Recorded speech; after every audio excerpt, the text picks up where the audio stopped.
If I put my hand here and I have current coming in one finger, it's going to come out and go out the other finger.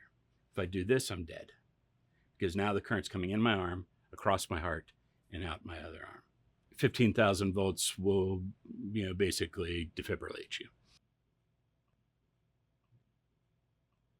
My name is Eric Beauchamp. I'm an artist based out of Chicago, Illinois, working with high voltage electricity. When I came out of college, I worked in high-tech industry, worked with hardware manufacturers, and then kind of burned out. So I spent the next 15, 20 years selling real estate.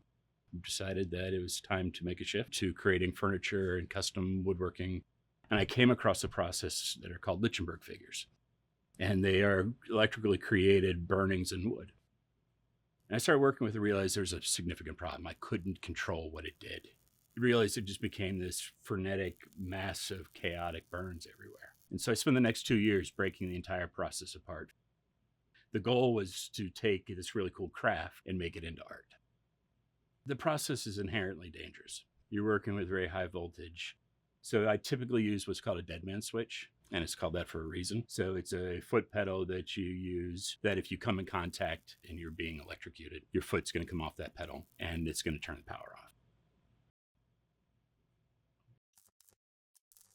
I believe the natural movement of the current is what's creating the art. I'm just giving it form, but I have no illusions that I have full control over what I do.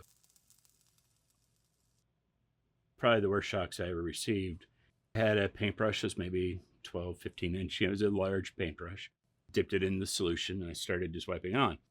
But I got a little careless and I left the current on when I did it. So the current went through the ferrule of the paintbrush and up the handle into my hand.